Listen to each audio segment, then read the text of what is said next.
Olá, nono ano. Antes de começar o assunto, né, continuar o assunto aí, pedir desculpas a vocês pelo horário em que eu estou gravando e enviando esse vídeo a vocês. Aqui eu passando por uns problemas técnicos aqui para gravar esses vídeos, mas próxima semana tudo vai voltar a ocorrer normalmente. Eu vou colocar eles no horário da manhã, tá?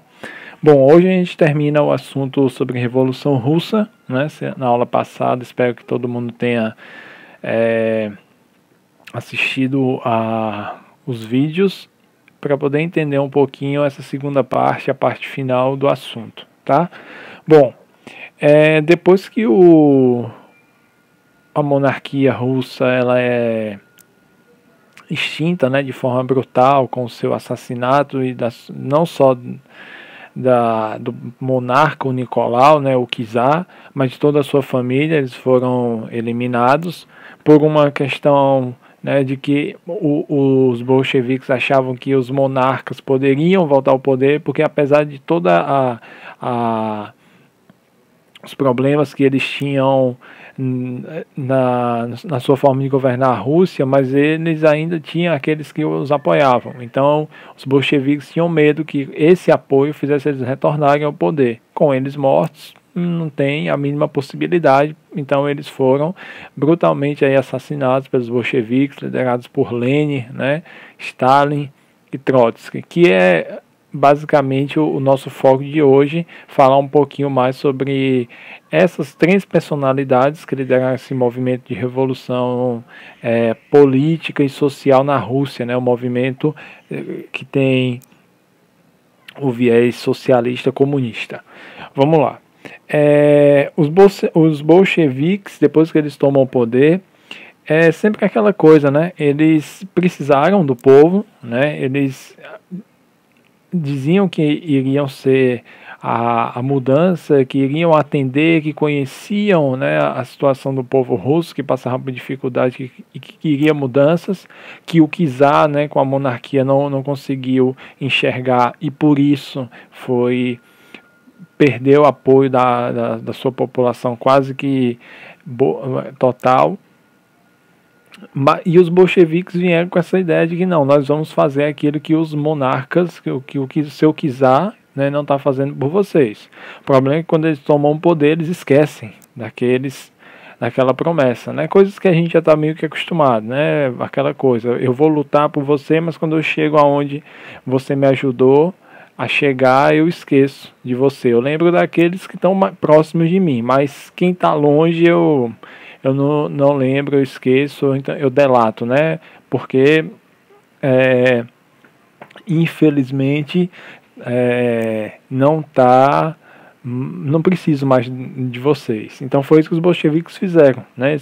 Eles esqueceram das suas ideias, né, da sua promessa com o povo, simplesmente ignoraram tudo e começaram a fazer um governo que, se não foi igual, né, eu acredito que foi até um pouco pior do que o do czar da monarquia russa. Vamos lá, a nova política, como é que essa nova política dos bolcheviques, né? Eles queriam implantar um sistema, era um sistema onde o Estado, ele basicamente iria ser a máquina principal da economia, né, da política e da economia. Ou seja, o Estado ele só iria deixar empresas e pessoas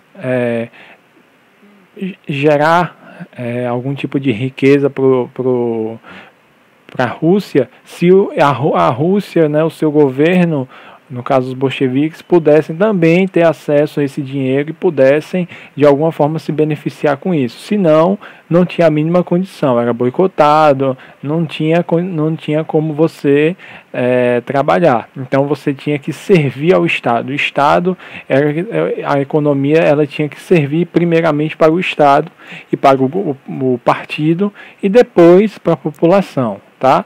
Então essa foi a nova política da Rússia. Eu não nessa parte aí que eu falo com vocês sobre esse tal de diferenciação, né, que eles tanto prometiam, que simplesmente ficou pelo caminho. O Lenin ele vai morrer, né, o grande líder dessa Revolução Russa, ele vai morrer e vai chegar o Stalin. Muita gente vai dizer que com o Lenin a Rússia ela era, com o Stalin melhor dizendo, a Rússia deu uma piorada. Lenin e Stalin são filhos do mesmo útero, tá?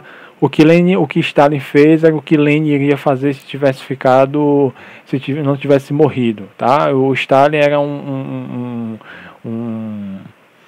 foi um excelente aprendiz, né? Era um excelente aluno de Lenin. Ele aprendeu direitinho com o seu professor, né? O seu professor, e ele fez o que o Lenin iria fazer. Esse negócio de que muitas vezes a gente encontra por aí, diz, o Lenin ele era mais flexível. Conversa, o Lenin era tão perverso quanto o Stalin apenas continuou o trabalho, tá?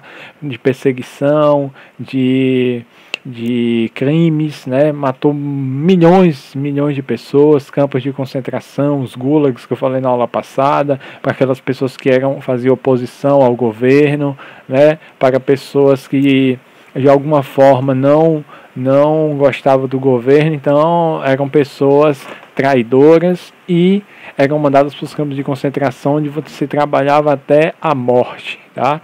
Sem contar as trapalhadas medidas políticas que eles fizeram, que mataram milhões de pessoas de fome, né, deixando à míngua uma população aí de milhões na Rússia. Vamos lá. Os planos quinquenais, né? A Rússia começou a adotar como um Estado um tal de plano quinquenal, que tem muitos livros, né? Muitas pessoas que dizem que esses planos quinquenais eles fizeram da Rússia uma grande economia. Eu não sei, tá? Eu duvido muito das informações que vêm desse tipo de governo. A gente está vendo agora essa pandemia do coronavírus. A China é um governo de política comunista, para vocês que não sabem. E a gente está vendo aí toda essa situação que a gente está vivendo é devido ao quê? Devido a forma como eles trataram a doença, esconderam a doença, mentiram, dizendo que não era, que não tinha, que não sei o que, até o momento que não deu mais, quando já estava explodindo, já estava tudo aí sendo devastado, né?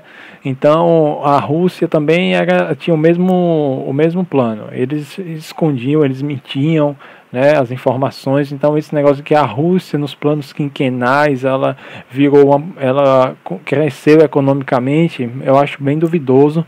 Eu acho que será mais uma forma de vangloriar o governo para ter apoio da população do que propriamente a Rússia estivesse crescendo economicamente. Até porque essa política de governos socialistas não só na Rússia, mas em outros lugares do mundo não deu certo, tá? A China é uma exceção que depois, futuramente, eu explico para vocês qual é a diferença, porque a China, um governo comunista, deu e está dando certo e os outros não deram. É porque tem uma diferença, mas onde o modelo econômico russo seguiu, aonde ele foi, em outros lugares do mundo, ele não deu certo. Além de não ter dado certo na própria Rússia, né, que terminou acabando em 1991. Vamos lá. A indústria, né? Fala-se que o plano quinquenal, um dos grandes feitos dele foi fazer uma indústria russa forte. Aí quando você pensa assim, poxa, a Rússia se tornou uma potência industrial. Não é bem assim. A Rússia era uma indústria potencialmente forte e bélica, tá? Mas em outros quesitos de alimentos, de produtos básicos para a população, não era nem de longe uma potência, tá? A Rússia era uma potência, talvez o plano quinquenal, se ele fez alguma indústria, né, forte na Rússia, foi a indústria bélica, tá? Porque era só isso que eles pensavam, em armas para se defender e para continuar com o seu plano de poder, tá? Então a indústria que se fortaleceu na Rússia, se foi com os planos quinquenais, foi a indústria bélica. Só isso, tá? As outras indústrias chegaram à falência, à míngua, inclusive muitas fecharam. Produtos a própria indústria bélica usava máquinas totalmente